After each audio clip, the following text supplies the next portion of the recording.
नमस्कार प्यारे दोस्तों, Sunil science study YouTube channel पर आप सबका हार्दिक स्वागत है। आप देख रहे हो साइंस से संबंधित क्वेश्चन जो हर कंपटीशन एग्ज़ाम की दृष्टि से बहुत ही महत्वपूर्ण है। जो रेलवे के एग्ज़ाम में अक्सर क्वेश्चन पूछे गए हैं वो इन्हीं में से पूछे गए हैं, इसलिए वीडियो को कंप्लीट देखें और चैनल को सब्सक्राइब अवश्य करें। सबसे पहला क्वेश्चन है बेटा कि शुष्क बर्फ़ किसे कहा जाता है? तो ठोस कार्बन डाइऑक्साइड जो होती है उसे शुष्क बर्फ़ कहा जाता है। दूसरा क्वेश्चन है बेटा कि साइकिल का टायर अचानक फट जाना क्या दर्शाता है, कौन सी प्रक्रिया दर्शाता है? तो वो रुद्धोष्म प्रक्रिया यहाँ पर शो करता है। अगला तीसरा क्वेश्चन है कि लार में कौन सा एंजाइम पाया जाता है? तो लार में टाइलिन एंजाइम यहाँ पर पाया जाता है। उससे आगे बहुत इंपॉर्टेंट क्वेश्चन है कि मानव के शरीर में ऐसी कौन सी बीमारी है जिससे आपका मन यानी कि उसका मन है पूरा दिन बेड पर पड़े रहने का करता है? तो वो एक बीमारी है बेटा क्लिनोमेनिया। क्लिनोमेनिया एक ऐसी बीमारी है जिसमें सबसे ज़्यादा यहाँ पर आलसपन यहाँ पर छाया रहता है मनुष्य को। अगला क्वेश्चन है कि सिरका को लैटिन भाषा में क्या कहा जाता है? तो सिरका को लैटिन भाषा में एसिटम कहा जाता है। उससे आगे क्वेश्चन है कि गाजर का वैज्ञानिक नाम क्या है? तो गाजर का वैज्ञानिक नाम है बेटा डोकस कैरोटा। उससे आगे क्वेश्चन है कि किस युग को मत्स्य युग कहा जाता है? तो डेवोनियन युग जो है उसी को मत्स्य युग यहाँ पर कहा जाता है, जिसमें सबसे ज़्यादा मछलियाँ यहाँ पर उत्पन्न हुई थी। उससे आगे क्वेश्चन है बेटा कि एविलियन यानी कि सूक्ष्मदर्शी का आविष्कार किस वैज्ञानिक ने यहाँ पर किया था? तो एविलियन हॉक जो नामक वैज्ञानिक थे उन्होंने यहाँ पर सूक्ष्मदर्शी का आविष्कार किया था। उससे आगे क्वेश्चन है कि दीमक मारने वाली दवा में किस रसायन का प्रयोग किया जाता है? तो ये एक दवा है बेंजीन हेक्साक्लोराइड, जिसे BHC के नाम से यहाँ पर पुकारा जाता है। जो अक्सर यहाँ पर मार्केट में जो प्राप्त होती है वो BHC के नाम से ही यहाँ पर प्राप्त होती है। अगले क्वेश्चनों की सीरीज में है कि मधुमक्खी और टिड्डा है वो किस वर्ग से संबंधित है? तो वो कीट वर्ग से यहाँ पर संबंधित होता है। उससे आगे क्वेश्चन है कि मानव का हृदय है उसमें कक्षों की संख्या है वो कितने होती है? तो 4 होती है, जिसमें दायां आलिंद, बायां आलिंद, दायां नीले और बायां नीले, ये 4 भाग यहाँ पर पाए जाते हैं। अगला क्वेश्चन है कि हृदय से शरीर की ओर रक्त पहुंचाने वाली जो नलिकाएं होती हैं वो कौन सी होती हैं? तो वो होती हैं अपनी धमनियाँ। बल्कि अशुद्ध रक्त पहुंचाने वाली जो नलिकाएं होती हैं वो होती हैं अपनी शिराएँ। उससे आगे क्वेश्चन है कि भ्रूण को भोजन प्राप्त किसके द्वारा होता है? तो गर्भनाल के द्वारा यहाँ पर भोजन प्राप्त होता है। उससे आगे क्वेश्चन है कि विद्युत धारा किस में मापी जाती है? तो विद्युत धारा का मापन एमीटर के द्वारा यहाँ पर किया जाता है। उससे आगे क्वेश्चन है बेटा कि भविष्य का ईंधन किसे कहा जाता है? तो ये हाइड्रोजन जो गैस है उस हाइड्रोजन गैस को यहाँ पर भविष्य का ईंधन कहा जाता है। आगे क्वेश्चन कि हंसने वाली या हंसाने वाली गैस का नाम रासायनिक नाम क्या है? तो नाइट्रस ऑक्साइड को ही अपन हंसाने वाली गैस कहते हैं। उससे आगे क्वेश्चन है कि परमाणु की नाभिक की खोज है वो किसने की थी? तो नाभिक की खोज है यहाँ पर रदरफोर्ड नामक यहाँ पर वैज्ञानिक ने की थी। उससे आगे है ब्लड बैंक किसे कहा जाता है? तो प्लीहा को यहाँ पर ब्लड बैंक कहा जाता है।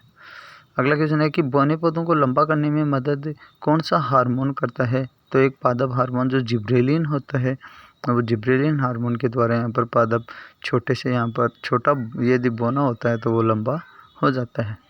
अगला क्वेश्चन है कि हृदय का धड़कन को नियंत्रित कौन करता है? तो पेसमेकर जो हृदय में पाया जाता है वही हृदय की धड़कन को यहाँ पर कंट्रोल करता है। अगला है कि रक्त का थक्का जमने में सहायक विटामिन है वो कौन सा है? तो विटामिन के जो होता है वो रक्त का थक्का जमाने में यहाँ पर बहुत ही उपयोगी होता है। अगला क्वेश्चन है कि कृत्रिम वर्षा कराने में प्रयोग किया जाता है तो सिल्वर आयोडाइड का यहाँ पर प्रयोग किया जाता है। उससे आगे क्वेश्चन है कि सबसे उत्तम किस्म का कोयला है वो कौन सा है? तो सबसे उत्तम एंथ्रासाइट, बल्कि सबसे हल्का है वो पीट कोयला होता है। बच्चों यदि अपन देखें तो कोयले के 4 प्रकार होते हैं, पीट, लिग्नाइट, बिटुमिन्स और एंथ्रासाइट, जिसमें सबसे कम कार्बन की मात्रा यहाँ पर पीट में पाई जाती है, बल्कि सबसे ज़्यादा कार्बन की मात्रा एंथ्रासाइट में पाई जाती है, और उससे अत्यधिक मात्रा में अपने को ऊष्मा और ताप यहाँ पर प्राप्त होता है। आगे के प्रश्नों की सीरीज में है कि प्रकाश तरंग किस प्रकार की तरंग होती है, तो अनुप्रस्थ तरंग होती है। उससे आगे क्वेश्चन है कि प्रकाश का वेग अधिकतम है वो किस में होता है, तो वो निर्वात में होता है। अगला क्वेश्चन है कि ताप बढ़ाने पर द्रव्य की श्यानता है वो क्या होती है, तो वो घट जाती है, यानी कि श्यानता ऑटोमेटिकली कम हो जाती है।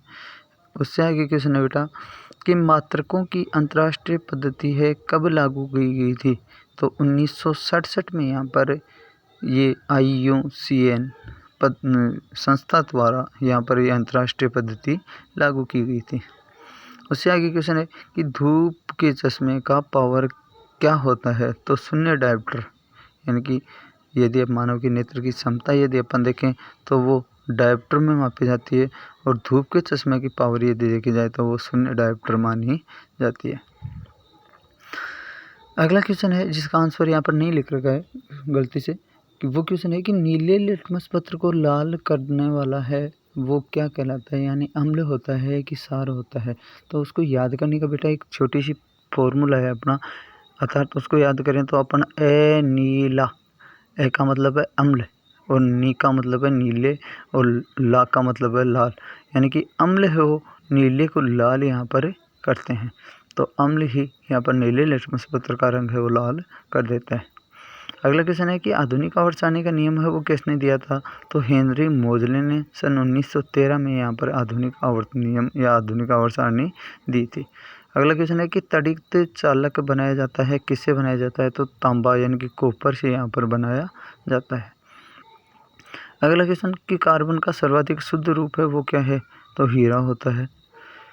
उससे आगे कि क्लोरोफॉर्म का रासायनिक नाम क्या है, तो ट्राइक्लोरोमेथेन जो होता है उसे ही अपन क्लोरोफॉर्म बोलते हैं।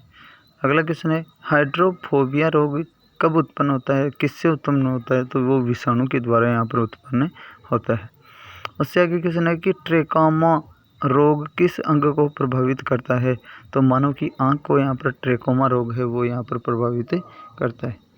उससे आगे क्वेश्चनों की सीरीज में है कि मनुष्य के शरीर का सबसे बड़ा अंग है वो क्या है, तो मानव का सबसे बड़ा अंग वो उसकी त्वचा होती है, यानी कि स्किन जो होती है वो सबसे लंबी यहाँ पर अंग के अंतर्गत आती है। उससे आगे क्वेश्चन है कि मनुष्य का वैज्ञानिक नाम क्या है, तो मानव का वैज्ञानिक नाम बेटा होमो सेपियंस है। उससे आगे क्वेश्चन जिसका आंसर नहीं दे रखा है यहाँ पर कि मानव शरीर की सबसे छोटी हड्डी कहाँ पाई जाती है, तो मानव की सबसे छोटी हड्डी है वो मानव के कर्ण में जो स्टेपस यहाँ पर जिसका नाम है यहाँ पर वो हड्डी कान में यहाँ पर पाई जाती है। आगे क्वेश्चनों की सीरीज में अगला क्वेश्चन है कि शरीर में पित्त का निर्माण है वो कहाँ पर होता है, तो मानव के यकृत में यहाँ पर पित्त का निर्माण होता है। अगला क्वेश्चन कि रक्त दाब को मापने वाला यंत्र है वो क्या होता है, तो स्पिग्नोमेनोमीटर होता है, जिसमें ब्लड प्रेशर यदि देखा जाए तो नॉर्मली यदि देखा जाए तो 80 और 80 mmHg से 120 यानी कि 120 mmHg के मध्य यहाँ पर माना जाता है। अगला क्वेश्चन है कि स्टील को कठोरता प्रदान करने के लिए उसमें क्या मिलाया जाता है, तो स्टील को कठोरता प्रदान करने के लिए उसमें यहाँ पर क्रोमियम मिलाया जाता है। अगला क्वेश्चन कि न्यूट्रॉन की खोज किसने की थी, तो न्यूट्रॉन की खोज बेटा जेम्स चैडविक नामक वैज्ञानिक ने की थी। यदि बेटा क्वेश्चनों की सीरीज आपको अच्छी लगे तो सब अपने दोस्तों के पास शेयर करना जो हर कंपटीशन है एग्जाम की तैयारी कर रहे हैं, और चैनल को सब्सक्राइब अवश्य करना। अगला क्वेश्चन है कि स्वाइन फ्लू फैलाने वाला वायरस है वो कौन सा वायरस होता है, तो H1N1 नामक वायरस के द्वारा यहाँ पर स्वाइन फ्लू फैलता है। अगला क्वेश्चन कि बर्ड फ्लू वायरस का नाम क्या है, यानी कि फैलाने वाला जो वायरस है वो कौन सा है, तो H5N1 नामक जो वायरस होता है उसके द्वारा यहाँ पर बर्ड फ्लू फैलता है। उससे अगला क्वेश्चन कि टमाटर सॉस में कौन सा अम्ल मिलाया जाता है, तो टमाटर सॉस में यहाँ पर एसिटिक अम्ल यहाँ पर मिलाया जाता है। लास्ट क्वेश्चन आज की क्लास का वो क्वेश्चन है कि मच्छर भगाने वाली दवाओं में सक्रिय रसायन है वो क्या है, तो एलीथ्रीन, यानी कि मच्छर भगाने वाली जो दवाएं हैं उसमें एलीथ्रीन है वो सबसे ज़्यादा मात्रा में पाया जाता है। यदि वीडियो अच्छा लगे तो ज़्यादा से ज़्यादा शेयर करें और चैनल को सब्सक्राइब अवश्य करें। जय मां शारदे, जय हिंद, जय भारती। आपका अपना सुनील कुमार।